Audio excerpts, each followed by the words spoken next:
मैं डॉक्टर साहब से अनुरोध कर रहा हूँ श्रीमती शोभा पराशर, जिन्होंने बहुत सुंदर रचना सरस्वती वंदना की थी, उनका सम्मान करने के लिए मेरा अनुरोध है। श्रीमती शोभा पराशर करें श्री अनिल जोशी जी का।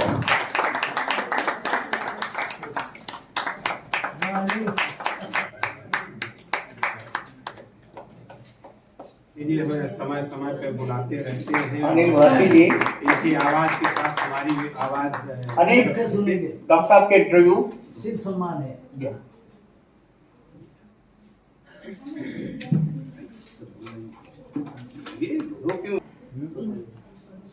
मंचासीन सभी अतिथिगण और प्रबुद्ध साथियों,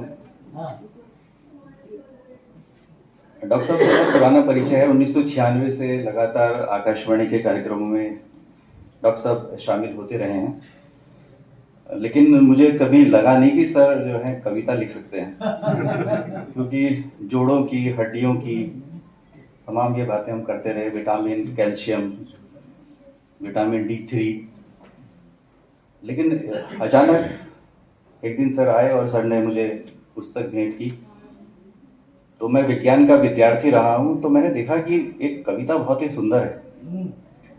हम जब मेटल्स की बात करते हैं, धातुओं की बात करते हैं, तो उसमें मेलिबिलिटी एक ऐसी टर्म आती थी, और हम ये जानते हैं कि जब किसी धातु को उसे पीटा जाता है और उससे चद्दर बन जाती है। तो डॉक्टर साहब ने फैलाव नाम से एक कविता लिखी, और बहुत ही सुंदर कविता कि धातु की तरह हम पिटते रहे, कभी इच्छा से कभी अनिच्छा से, हम चद्दर बनते रहे और हम फैलते रहे, और यही फैलाव हमें यहाँ तक ले आया।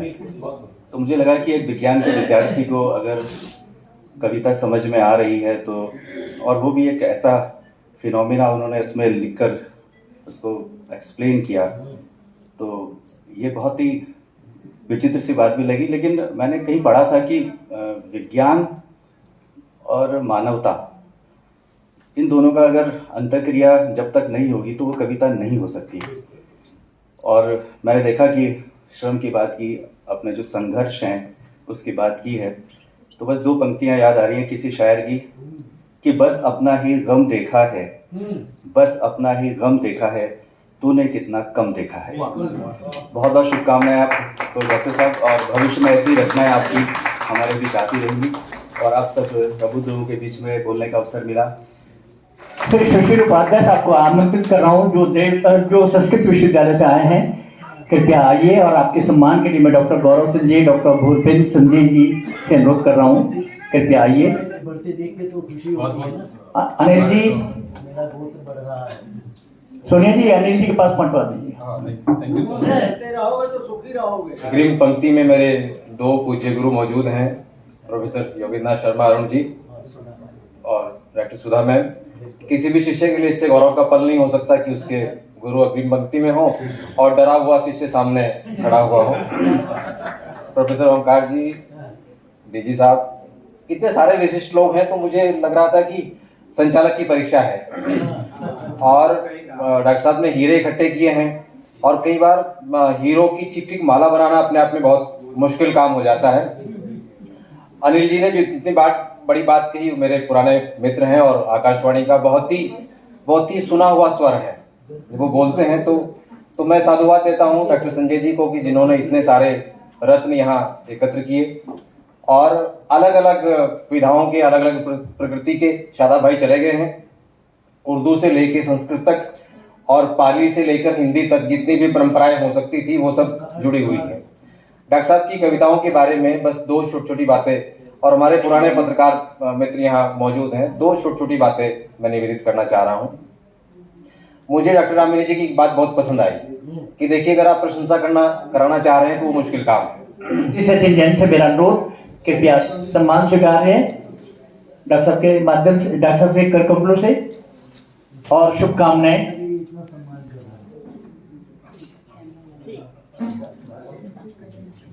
अतिथि vice chancellor Omkar Singh ji, doctor BK Sanjay ji, Padmashri, और उपस्थित सम्मानित मंच और उपस्थित सभी महानुभाव। सबसे पहले तो मैं विश्व पुस्तक दिवस की आप सबको बधाई देना चाहूँगा। विश्व पुस्तक दिवस के बारे में सभी लोगों ने बताया।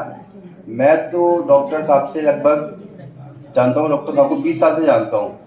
जब डॉक्टर साहब को अभी रिसेंटली पद्मश्री मिला, जब पहले साल अखबार में ये टीवी में आया, मेरी एक आदत है, मैं बहुत फास्टली मतलब एक सोशल मीडिया फाइनेंस फील्ड और सोशल फील्ड में होने के कारण तो मैं उनको सबसे पहले जब से उनको मैं जानता हूँ।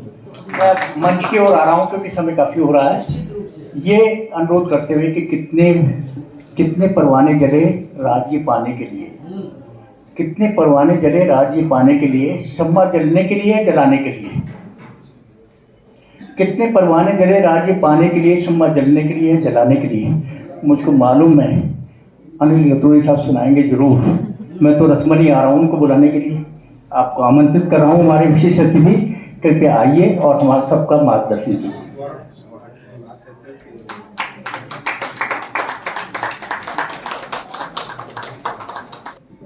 आपका बगीचा भी बड़ा है तो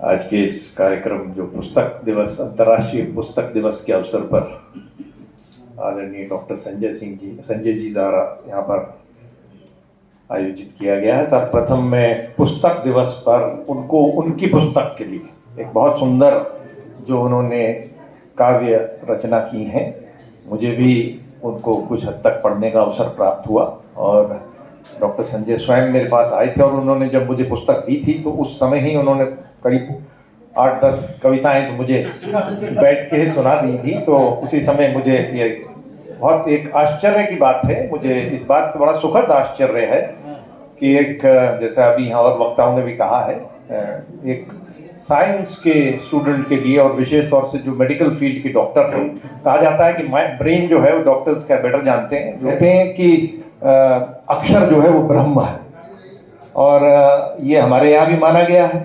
और पश्चिम में भी अगर जो आप बाइबल को खोलें तो उसमें द वर्ड है, द वर्ड। यहाँ कुछ क्रिश्चियंस भी होंगे, मैंने एक देखा कि गढ़वाल में जब पहले क्रिश्चियन मिशनरीज आए तो उन्होंने बाइबल का गढ़वाली में ट्रांसलेशन किया और उसके जो पहली लाइनें हैं वो क्या है, सबसे पहली शब्द छयो और शब्द परमेश्वर का दगड़ा मा छयो, शब्द परमेश्वर का दगड़ा मा छयो, शब्द परमेश्वर नी छयो पर वह शब्द परमेश्वर का गवाही देणु छयो।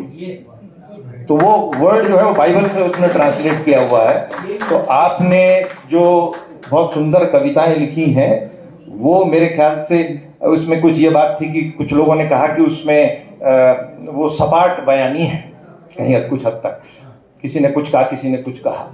मेरा विचार से कविता वो है जिसमें भाव है, जिसमें विचार है और जो शिल्प का पार्ट है, जो उसका स्ट्रक्चर है, जो उसका स्किल है उसको बोलने में या उसको लिखने में, वो उसका तीसरा पार्ट है। ये तीनों चीज मिल जाए तो कालिदासी बन जाए हम लोग तो, लेकिन जब ये जो शिल्प वाला पार्ट है ये एक सतत प्रक्रिया है।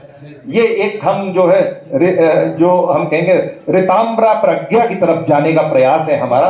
आप स्थित प्रज्ञा है और आप जो है उसकी ओर उसको सतत इसको करते रहें। और पुस्तक मेरे ख्याल से ऐसी चीज है जो आप लिख रहे हैं और जिसके बारे में आपने एकत्रित किया है, मानव समाज में मेरे विचार से ये सबसे बड़ी चीज है। बिल्कुल सही। और ये आप हजारों साल पीछे जो मनुष्य आज नहीं है उसकी पुस्तक चाहे वो अकेली रह गई हो कहीं संसार में तो कहीं पड़ी हुई होगी, उसको पढ़ेगा कोई, वो उससे वार्ता करेगा और उसका जीवन बदल जाएगा। धन्यवाद। विद्वान तो अनेक आए हुए हैं हमारे बीच में, कवि और विद्वान शिव मोहन जी, डॉली रफदार जी, राकेश डंगवाल जी, डॉक्टर पी.के. गर्ग साहब जो पूर्व कुलपति रहे हैं अपने उत्तराखंड विश्वविद्यालय के, रजनीश त्रिवेदी जी, सभी को नमन करते हुए क्षमा चाहते हुए क्योंकि समय का अभाव है। रुशलाल अग्रवाल जी भी हमारे मध्य हैं, शिक्षाविद, सभी से क्षमा चाहते हुए मैं आमंत्रित कर रहा हूँ विदुषी डॉक्टर सुधा रानी पांडे जी जो कुलपति रही हैं संस्कृत विश्वविद्यालय की और लोक सेवा आयोग की आप सदस्य भी रही हैं। निरंतर अनेक वर्षों तक आपने हेमवती नंदन विश्वविद्यालय गढ़वाल विश्वविद्यालय की कई पुस्तकें लिखी जा चुकी हैं। तो ये हमारा सौभाग्य है कि उनकी उपस्थिति आज इस कार्यक्रम को गरिमा प्रदान कर रही है और हम समय नहीं दे पा रहे, इसके लिए क्षमा प्रार्थी हैं।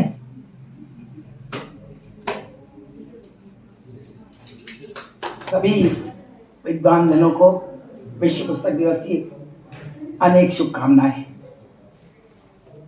लगातार एक पुस्तक पर चर्चा कर रहे हैं और प्रसंगवश दो शब्द कहना चाहूंगी कि कभी किसी प्रसंग में असीम शुक्ल जी डॉक्टर संजय को मेरे घर लेकर आए। संजय जी का नाम जानती थी, पढ़ती थी, परंतु मुलाकात नहीं हुई थी। बहुत देर बैठे, वार्ता हुई। मैंने सोचा चलो अच्छी बात है, बुढ़ापे में एक हड्डी के डॉक्टर से मुलाकात हो रही है, कभी जरूरत पड़ी फोन करके बुला लूंगी। दूसरा टीका, पहला टीका लगने की बात थी, संजय जी की क्लिनिक में आई, प्रसंगवश उन्होंने अपनी कविता सुनाई। ये बात की बात में आई कि मैंने कहा मैं कविता पढ़ना पसंद करूंगी और कविता की दो पंक्तियां प्रस्तुत करूंगी उनकी कविता से।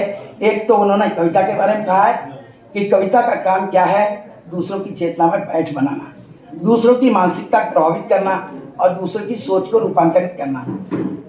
यदि कविता ये नहीं कर पाई तो कविता कहाँ है, बल्कि निरर्थक रचना है। आपने ये कहा कि संवाद स्थापित करके, और एक जो सबने पसंद करी कि फैलाव वाली कविता, मुझे भी वही कविता पसंद आई थी, क्योंकि तपते तपते पिटते पिटते लोहा बहुत कुछ करता है, बड़ी बड़ी मशीन बनाता है और वही एक महीन तार बनकर सितार की मधुर ध्वनि बना, वही तपने वाला, वही पिटने वाला लोहा है। महीन सितार का तार जब बनता है तो मधुर संगीत की रचना करता है।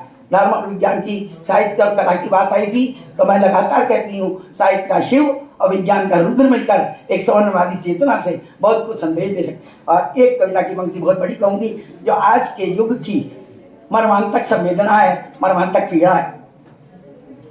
आज जब बड़े हैं, शहर में रहते हैं, शहर बड़ा है, घर भी बड़ा है, पर मन बहुत छोटा है। भाई बहन गाय बैल और गैरों को तो रखना छोड़ दो, भाई बहन गाय बैल औरों को, गैरों को तो रखना छोड़ो, माँ बाप को भी रखना मुश्किल है। बहुत बहुत बधाई, बहुत शुभकामनाएं, आपके साथ यात्रा अविराम चलती रहे।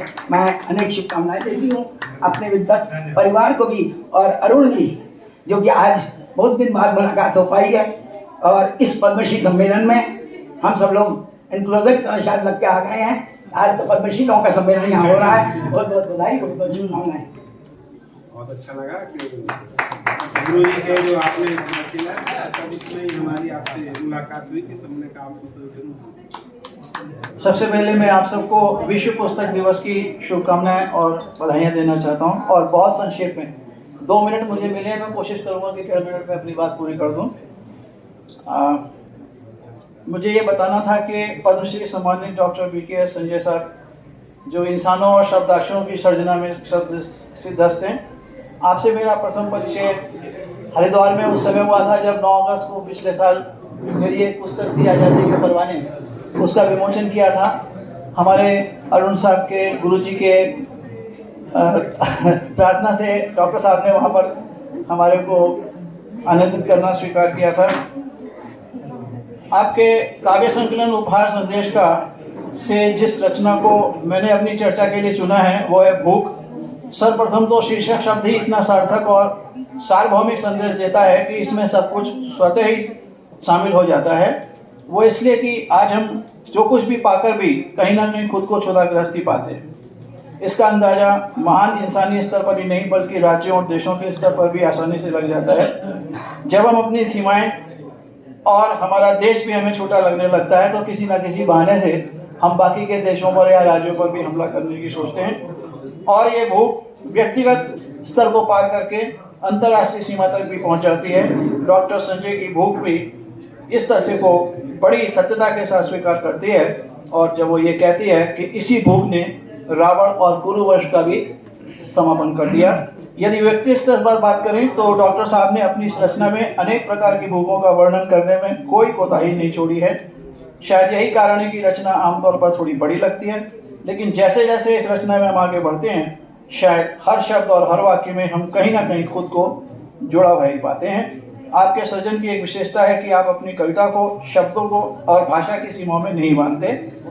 अपनी रचनाओं को रोचक बनाने के लिए आप आसान अंग्रेजी, उर्दू शब्दों का भी बखूबी उपयोग करते हैं। इसी भूख में अंग्रेजी में गॉड इज ग्रेट और संस्कृत में प्रभुवाणी में अन्नम वै प्राणा कहकर आपने अपने स्वभाव का परिचय दिया है।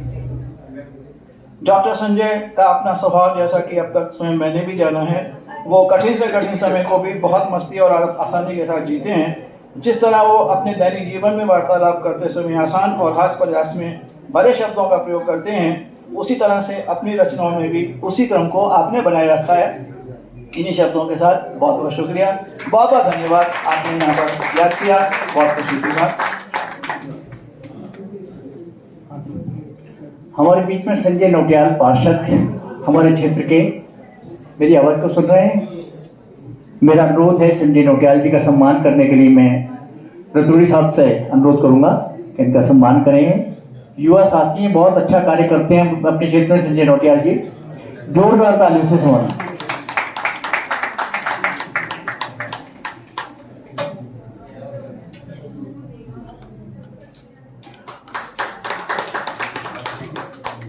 अब मैं मुख्य अतिथि की ओर आ रहा हूं।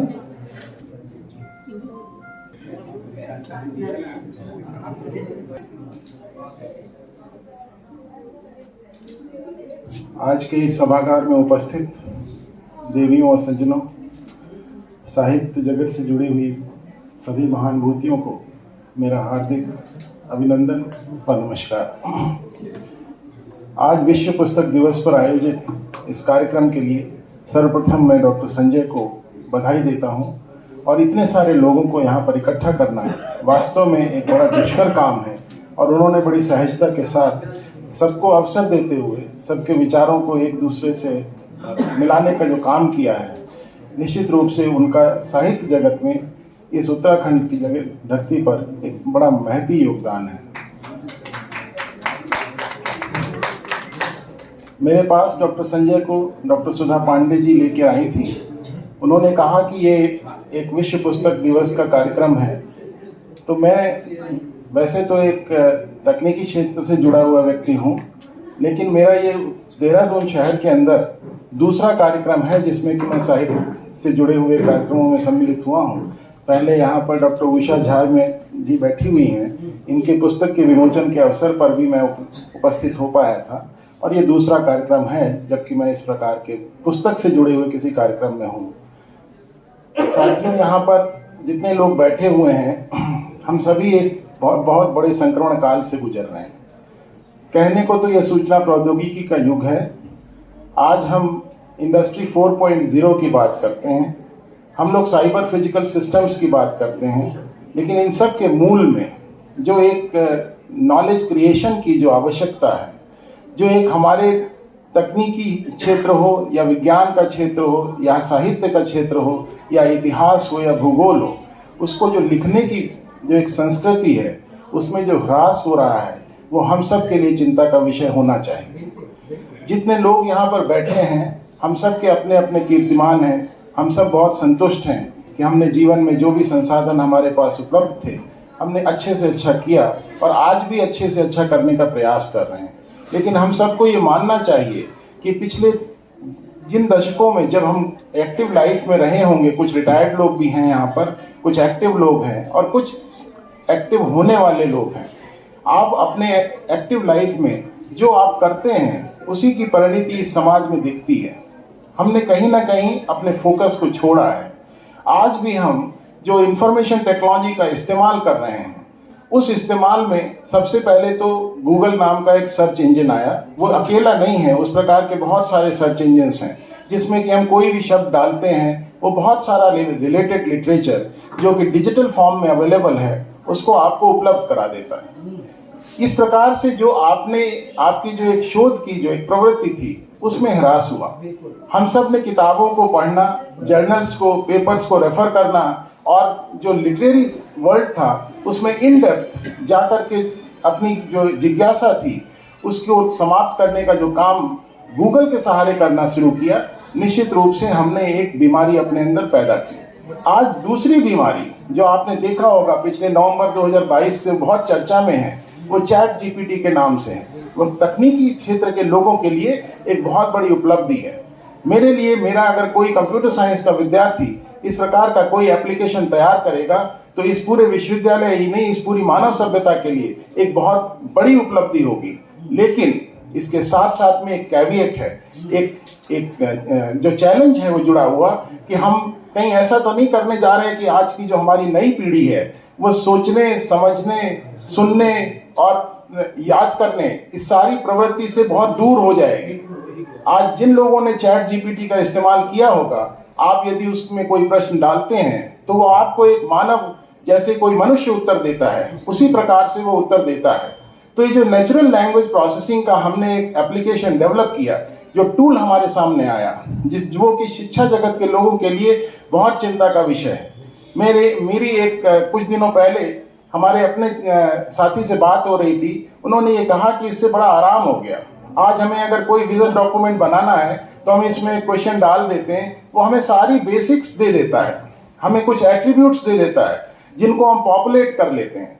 लेकिन मैंने उनसे कहा, उन्होंने मेरे से ये भी पूछा क्या मैं इसको सब्सक्राइब कर दूं? कुछ पैसा देने के बाद वो आपको ब्रॉडर वर्जन देता है, वैसे तो ट्रायल वर्जन देता है। तो मैंने कहा मेरी सलाह तो ये है कि आप ये ना करें, क्योंकि जो एट्रीब्यूट्स आपके मौलिक हैं, जो आपकी मौलिक सोच है, जिससे आप तय करते हैं कि मेरे कोई भी डॉक्यूमेंट या कोई रिपोर्ट या कोई अपना पत्र बनाना है, शोध पत्र बनाना हो, चाहे कुछ भी बनाना हो, तो वो सारी मौलिकता आपकी समाप्त हो जाएगी। आज आप देखें, ये एक पूरा व्यापार है। इसको व्यापार कहने से मैं बिल्कुल नहीं हिचकता, क्योंकि इस जो नकल की प्रवृत्ति है, ये नकल की प्रवृत्ति लाने में जो पाश्चात्य सभ्यता है उसकी बहुत बड़ी भूमिका है। उसने हम सबको धीरे धीरे इस प्रकार की टेक्नोलॉजी के जो सॉल्यूशंस हैं, जो टेक्नोलॉजी के टूल्स हैं, वो दे करके हमारी मौलिकता पर वो एक कुठाराघात कर रहे हैं। साहित्य जगत से जुड़े हुए सभी लोग, जो शैक्षिक जगत से जुड़े हुए लोग हैं, उनको इस बात को बहुत संजीदगी के साथ लेना चाहिए कि इन एप्लीकेशंस को एक मुहिम चला करके यदि हम अपने युवाओं से दूर रखने का काम करेंगे तो निश्चित रूप से युवाओं के अंदर मौलिकता बनी रहेगी। आज आप देखते होंगे, हमें कोई किसी के मोबाइल नंबर नहीं याद रहते, मुझे खुद नहीं याद रहते। क्यों? इसलिए नहीं याद रहते क्योंकि जब कुछ भी देखना होता है तो मोबाइल में चले जाते हैं। अब ये कन्वर्जेंस ऑफ टेक्नोलॉजी जो है, मोबाइल में आपको कैमरा भी मिलता है, मोबाइल में आपको गाने सुनने की भी सुविधा है, मोबाइल में आपको टीवी देखने की भी सुविधा है, मोबाइल में आपसे बात भी होती है। और ये जो हम कन्वर्जेंस ऑफ टेक्नोलॉजी है, ये टेक्नोलॉजी के लोगों के लिए तो बहुत अच्छी हो सकती है। ये जो लोग खोज करते हैं, जो व्यापार करते हैं, जो कैपिटलाइज कर रहे हैं टेक्नोलॉजी को, उनके लिए तो बहुत अच्छी हो सकती।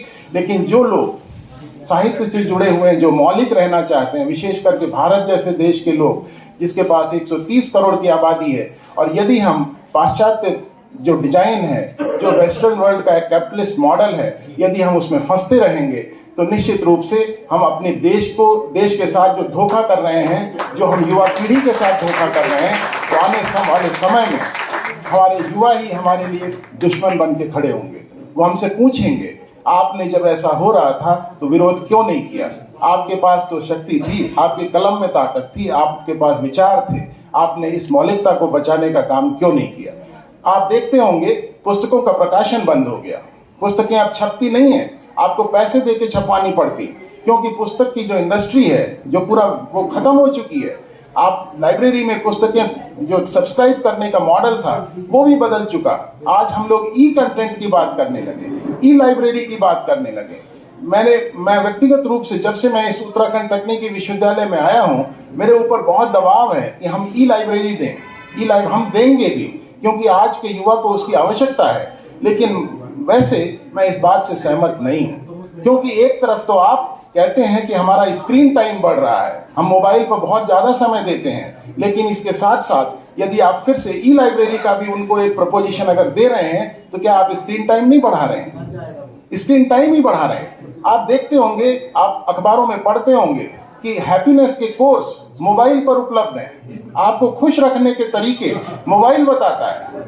आप कैसे इस बात को स्वीकार कर सकते? ये अपने आप में बहुत बड़ी चुनौती है। हम सबको इन सारी चीजों से सतर्क रहना चाहिए। मैं सिर्फ अपनी बात कह रहा हूं, इसमें बहुत वाद विवाद हो सकता है, ये मेरा व्यक्तिगत मत है। मैं इसमें किसी से कोई तर्क वितर्क नहीं करना चाहता। ये अपने अपने तरीके से सबको समझना चाहिए, लेकिन मेरा ये मानना है हम सब लोग जो भी जिस उम्र के पड़ाव पर है, आपकी जिम्मेदारी अपनी युवा पीढ़ी के लिए है। हम सबको जाने से पहले ऐसा समाज बना करके नहीं जाना चाहिए जो कि कल को हम सबको कोसे।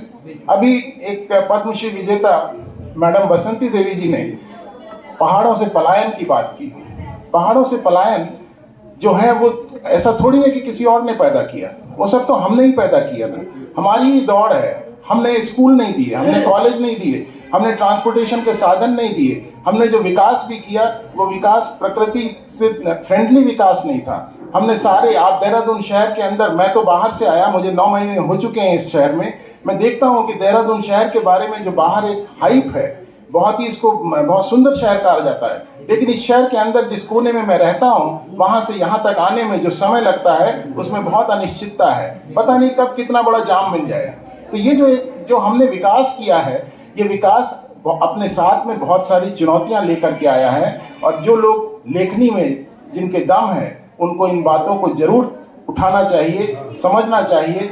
जब लोग एक्टिव लाइफ में रहते हैं, उनके बहुत सारी मर्यादाएं हो सकती हैं, सीमाएं हो सकती हैं। मेरी भी व्यक्तिगत मर्यादाएं हैं, मेरी पद की भी अपनी मर्यादाएं हैं। इनके रहते मैं बहुत सारी चीज़ों पे विश्लेषण नहीं कर सकता। लेकिन मैंने जब डॉक्टर संजय की एक जो पुस्तक से कविता पढ़ी, जिसमें उन्होंने कहा क्या यही विकास है, आप उस क्या यही है विकास है को यदि आप पढ़ेंगे तो आप देखेंगे इन्होंने उन सारे पहलुओं को छुआ है।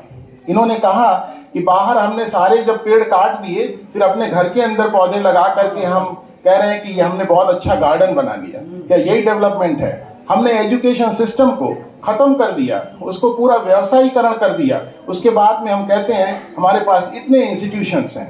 वो इंस्टीट्यूशंस किसके लिए हैं? वो 5-7% आबादी के लिए है। आम लोगों के लिए वो इंस्टीट्यूशन नहीं है, वो अफोर्ड ही नहीं कर सकते। वो समय चला गया जब लोग किसान अपने छोटी सी जमीन का हिस्सा बेच करके अपने बच्चों को पढ़ा लिया करते थे। हमने इतना कमर्शलाइज कर दिया है पूरे एजुकेशन प्रोसेस को कि इसकी cost of education affordable range से बाहर हो चुकी है। ये जो निजी क्षेत्र में संस्थाएं, शैक्षणिक संस्थाएं खुली, उनमें जो व्यवसायीकरण का एक जो मॉडल है, वो इस पूरे देश की सभ्यता को कहीं ना कहीं आने वाले समय में खतरे में डाल सकता है। मैं ये नहीं कह रहा कि उसको नहीं होना चाहिए, उसको भी होना चाहिए। हमारी आबादी की आवश्यकता है। हमें शैक्षणिक जो व्यवस्था है उसको सुदृढ़ करना है। हमारा ग्रॉस एनरोलमेंट रेशियो बढ़ाना है। लेकिन इसका आशय ये नहीं कि कहीं हम ऐसी कोई व्यवस्था न कर दें जो कि हमारे आम लोगों को उस व्यवस्था से दूर कर दे। मैं इन्हीं शब्दों के साथ डॉक्टर संजय को एक बार फिर बधाई देता हूं। वो इस प्रकार की रचनाएं करते रहें। कोई ना कोई पाठक तो जरूर होगा जिसके मस्तिष्क पे वो छोटा या बड़ा प्रभाव डालते होंगे। और विशेष करके युवाओं को आप एक सोसाइटी भी चलाते हैं, मुफ्त में इस प्रकार की किताबें दें, लिटरेचर दें, शायद वो पढ़ें या अपने परिवार के किसी आदमी को पढ़ाएं। हो सकता है कि हर आदमी उस पुस्तक को खरीद ना पाए, तो आप यदि उसको उपलब्ध कराएंगे तो निश्चित रूप से उनके अंदर एक परिवर्तन आएगा। एक सोचने के लिए आप प्रेरित करेंगे। यही आपकी उपलब्धि होगी और यही हम सब की उपलब्धि है कि हम अपने युवाओं के लिए अच्छा समाज छोड़ करके जाएं, अच्छी व्यवस्था छोड़ करके जाएं। इन्हीं शब्दों के साथ आप सबको पुनः विश्व पुस्तक दिवस की बधाई। नमस्कार, जय हिंद। वैसे तो सर ये वोट ऑफ थैंक्स का हिस्सा था, लेकिन जो आपने कहा है, यदि इसकी रिकॉर्डिंग को सच में दोबारा सुना जाए, और मैं कोशिश करूंगा कि पूरी रिकॉर्डिंग को जो जितने लोग हैं वो इसको बार बार सुने, और मुझे पूरा भरोसा है आपके जो कहे हुए कथन को लोग सुनेंगे तो ये थॉट प्रोवोकिंग है, इसमें कहीं कोई शक नहीं है।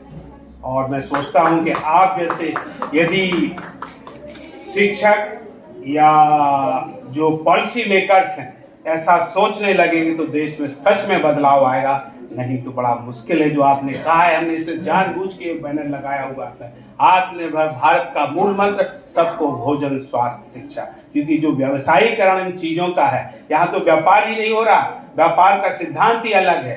1-2 का 4, जहां मैं 1 रुपए कमाना चाहिए वहां 4 रुपए कमा रहे हैं, जहां मैं 4 रुपए लगाने चाहिए वहां हम 1 रुपए लगा रहे हैं। जब इस तरह की व्यवस्था होगी तो परिणाम क्या होंगे, ये सोचने लायक। धन्यवाद सर, आपने बहुत ही अच्छा।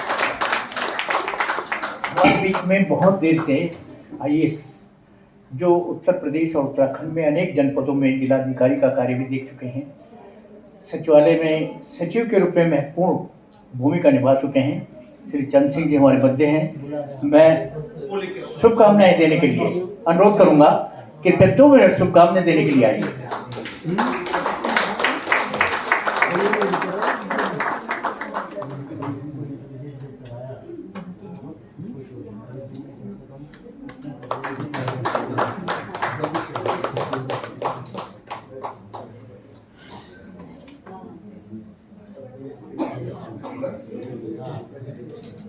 आपके सभा के अध्यक्ष जी डॉक्टर संजय, मुझे नहीं मालूम था कि यहाँ क्या हो रहा है। मुझे कल किसी ने महिला ने फोन किया कि आपको आना है, तो मैं सोचा मेडिकल साइंस कोई चीज होगी। यहाँ तो विद्वाओं के इतने विद्वान मैंने कभी देखे भी नहीं थे। और एक मेरे मित्र प्रोफेसर अरुण, जब मैं जब उड़ के होता था, संजय जी का ये जीवन का पहलू देखने को मिला। उन किताब मेरे पास है जो मैंने अभी तक पढ़ी नहीं। और डॉक्टर संजय को मैं तब से जानता हूँ जब ये प्रोफेसर जॉलीग्रांट में थे। मेरी पुत्री का हाथ टूट गया था, उनको बनाया। इसलिए यहाँ पर हमारे पूर्व डीजी पुलिस हैं, जिनके बारे में मुझे इतना मालूम है कि बहुत अच्छे लेखक हैं, इनकी पत्नी भी। तो इसलिए आज पुस्तक दिवस है, ये भी मेरी जानकारी नहीं थी। तो यहाँ करके मैं आप सब लोगों को धन्यवाद देना चाहता हूँ।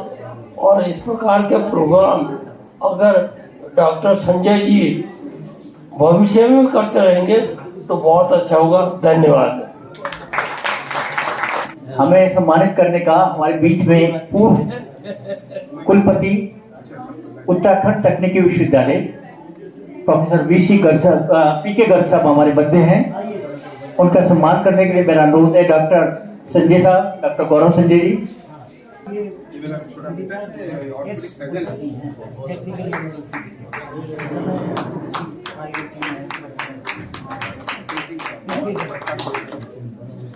डॉक्टर एसएन सिंह साहब। और 2 चीजें हैं इसके आपके बाद में एक छोटा सा केक काटने का कार्यक्रम है।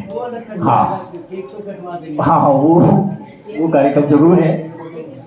तो मैं शर्मा साहब के सम्मान के बाद में ही जो विदेशों में देवभूमि उत्तराखंड का नाम रोशन कर चुके हैं डॉक्टर गौरव संजय, आज उनके बर्थडे को भी हम सेलिब्रेट करेंगे। हमारे बर्थडे हैं तो ये एक और अच्छी बात है। लेकिन पहले डॉक्टर योगेंद्र शर्मा साहब, आपके मुखारबिंद से हम सभी मुखातिब होंगे।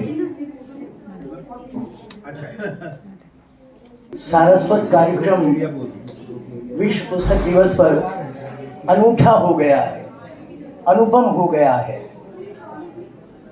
आज के हमारे मुख्य अतिथि प्रोफेसर ओमकार सिंह जी ने इतनी बड़ी बात हम लोगों के सामने रखी जो आज पूरे देश नहीं विश्व के लिए चिंता की बात हो गई है। मैंने माँ सरस्वती से प्रातःकाल कहा कि माँ, विश्व हिंदी दिवस है, एक दोहा तो दे दो जो मैं वहां जाकर कह सकूं। तो माँ ने जो कुछ दिया, एक दोहे में 13 और 11 मात्राओं का छंद होता है, बहुत कुछ। सबसे पहले वही रख रहा हूं। सब कुछ पा सकते सखे, सब कुछ पा सकते सखे, यश दौलत सम्मान। सब कुछ पा सकते सखे, यश दौलत सम्मान, बहुत कठिन होता मगर सच्चा एक इंसान। बहुत कठिन होता मगर सच्चा एक इंसान। तो सच्चा इंसान हम नहीं बना पा रहे हैं प्रोफेसर साहब। जो आपने गूगल की बात कही, जो आपने चैट सर्च की बात कही, हमने ही तो फीड किया सब कुछ, वही हमारे पास आ रहा है और हम उसके गुलाम हो रहे हैं। संजय जी, बहुत कुछ आपकी कविताओं के बारे में कहा गया, लेकिन मेरा इनसे रिश्ता दर्द का है और दर्द का रिश्ता आदमी कभी भूलता नहीं। कमर के भयंकर दर्द से तड़पड़ा रहा था, इनके यहाँ आया, एक इंजेक्शन इन्होंने मुझे दिया और मैं आपके सामने खड़ा हूँ। हालांकि मैंने बेल्ट बांधी हुई है, आज भी ये इंजेक्शन लगाने वाले थे लेकिन देर हो गई। कल आऊँगा, परसों आऊँगा, लेकिन इन कविताओं में राम विनय एक कविता ऐसी है जिसने मुझे हिलाया कि ऑर्थोपेडिक सर्जन में और सृजन में ज्यादा फर्क नहीं है। सर्ज धातु से आप देख लीजिए तो लोग सर्जन भी करते हैं, सर्जक भी होते हैं, ये चीरफाड़ के सर्जन हैं। एक ही कविता ने इनकी मुझे इस सारे संकलन में प्रभावित कर दिया था। शीर्षक है ममत्व। आप जरा देखिए, मैं आपको माँ की ही कविता सुनाऊंगा, इसके बाद कुछ नहीं करूंगा। माँ का ममत्व तो तब पता चलता है जब माँ दुधमुए बच्चे को कोहनी पकड़कर अस्पताल लाती है। अब आप देखिए, माँ का ममत्व तो तब पता चलता है जब माँ दुधमुए बच्चे को कोहनी पकड़कर अस्पताल लाती है। बच्ची बाहर से और माँ अंदर से तड़पती है। कमाल है दो लाइनों में, बच्ची बाहर से और माँ अंदर से तड़पती है। कितना संतोष होता है एक चिकित्सक को जब हाथ लगाने से बच्ची चुप हो जाती है और माँ मुस्कुराती है। बच्ची चुप हो जाती है और माँ मुस्कुराती है। मैं कहता हूँ दुनिया की कोई कविता इसकी बराबरी नहीं कर सकती। इसलिए नहीं कर सकती मित्रों, कविता तो है संवेदनाओं को जगाना। संवेदना नहीं जगी तो कविता कहाँ है। राम विनय जी एक मुक्तक कहा करता हूं, आपने बहुत दफे सुना होगा, ले तो सकते हैं सभी तुम देना सीखो। ले तो सकते हैं सभी तुम देना सीखो, कराह सकते हैं सभी तुम सहना सीखो। और बेबस नैनों में छलकते हो जब आंसू, बेबस नैनों में छलकते हो जब आंसू, हंस तो सकते हैं सभी तुम रोना सीखो। हंस तो सकते हैं सभी तुम रोना सीखो। जो रोना सीख लेता है कविता वही करता। आपको क्या पता डॉक्टर संजय किस किस का ऑपरेशन करने के बाद हंसे नहीं होंगे। इनकी आंखों में संतोष की जो 2 बूंदें आई होंगी वो गंगा जल से कम नहीं होती मित्रों। और आज विश्व पुस्तक दिवस है। मैंने तो संसार की सबसे पहली पुस्तक अगर किसी को माना तो माँ को माना है। आप सबके जीवन में पहली पुस्तक अगर है तो माँ है। इसीलिए हमने संस्कृति में पहला गुरु माँ को माना है।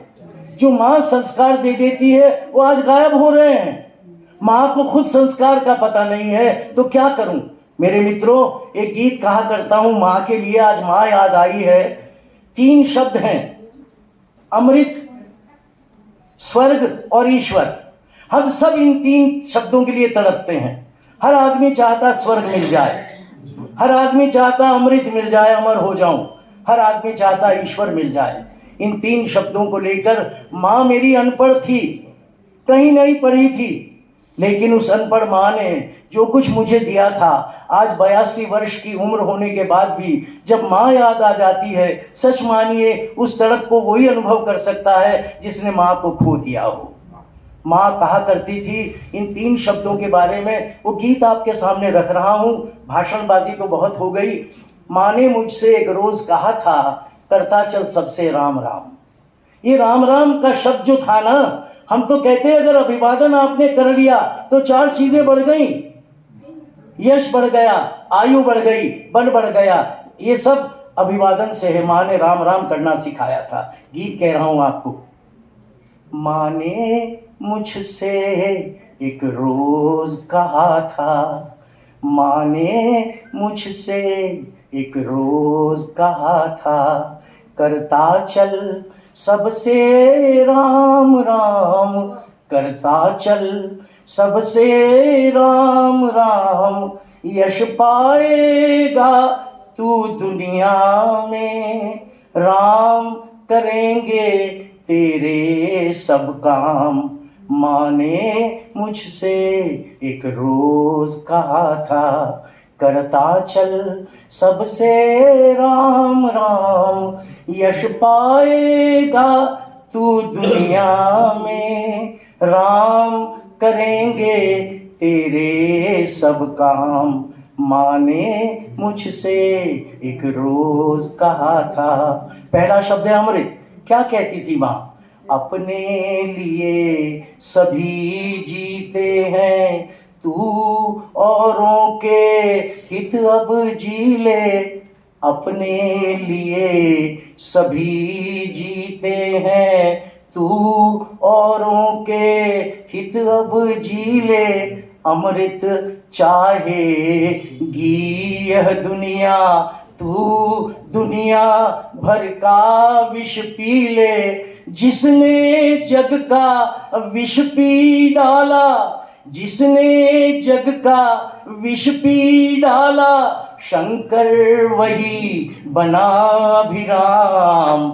माँ ने मुझसे एक रोज कहा था, करता चल सबसे राम राम, यश पाएगा तू दुनिया में, राम करेंगे तेरे सब काम।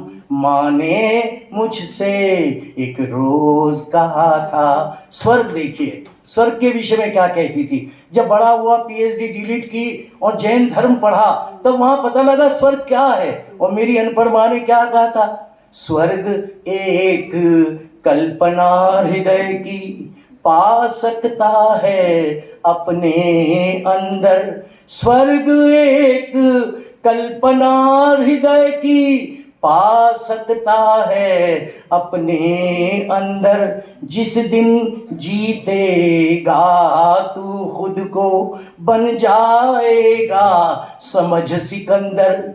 मेरी गोद में है सब पगले, मेरी गोद में है सब पगले, जिसको ढूंढे सुबह हो शाम। माँ ने मुझसे एक रोज कहा था, करता चल सबसे राम राम, यश पाएगा तू दुनिया में, राम करेंगे तेरे सब काम। माँ ने मुझसे एक रोज कहा था। और आखिरी शब्द है ईश्वर। माँ कहती थी, ईश्वर को उसने ही पाया जिसने मुझको देखा जग में।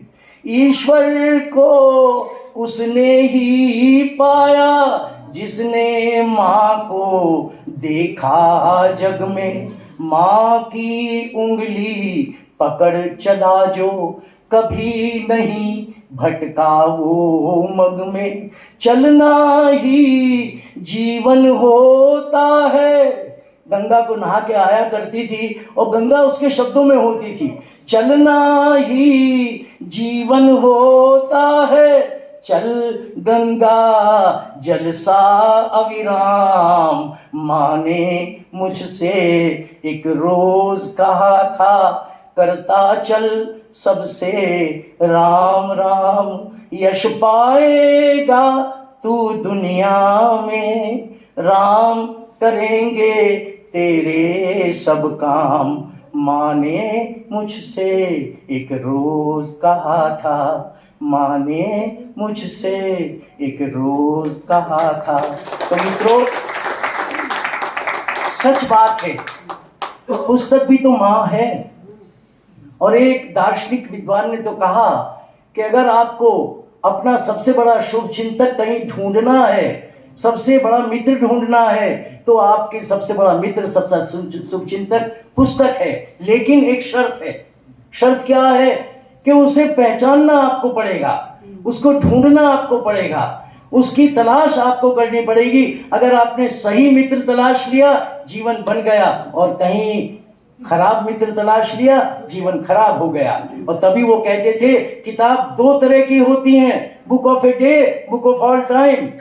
आप बुक ऑफ ऑल टाइम को चुन लीजिए। आज भी देख लीजिए वाल्मीकि की Ramayana book of all time, Tulsi की Ramcharitmanas book of all time, Kamayani book of all time. और वो जासूसी उपन्यास पढ़ा करते थे, एक बार पढ़ा फेंक दिया, खत्म, बुक ऑफ ऑल टाइम नहीं। संजय जी, आपने तो अक्षर लिखे हैं, और अक्षर वही है जो क्षर नहीं होता। जो अक्षर लिख लेता है वो कभी क्षर नहीं होता, अमर हो जाता है। अक्षर अमर कर देता है। आप बहुत बहुत धन्यवाद। बहुत सुंदर बात आपने कही, गूगल की बात भी कही, पेस्ट की बात भी कही। हनुमान चालीसा में एक दो पंक्तियां आती हैं कि राम रसायन तुमरे पासा। और जब गूगल ने इसको ट्रांसलेट किया तो उसमें केमिकल निकाल दिया। रसायन को केमिकल से मिला दिया। तो ये बहुत बड़ी चुनौती आपके समक्ष आज प्रस्तुत की। आपको बहुत बहुत धन्यवाद। अब एक मैं आपको बता रहा हूँ कि डॉक्टर गौरव संजय जो विभिन्न देशों की यात्रा करके, कई देशों की यात्रा करके आए हैं, जो उत्तराखंड का नाम आपने रोशन किया, हमारे बच्चे हैं डॉक्टर गौरव संजय। मेरा आज उनका बर्थडे भी है, तो आप सभी का आशीर्वाद उनको मिलेगा, आपका प्यार मिलेगा, ये बहुत बड़ी बात होगी।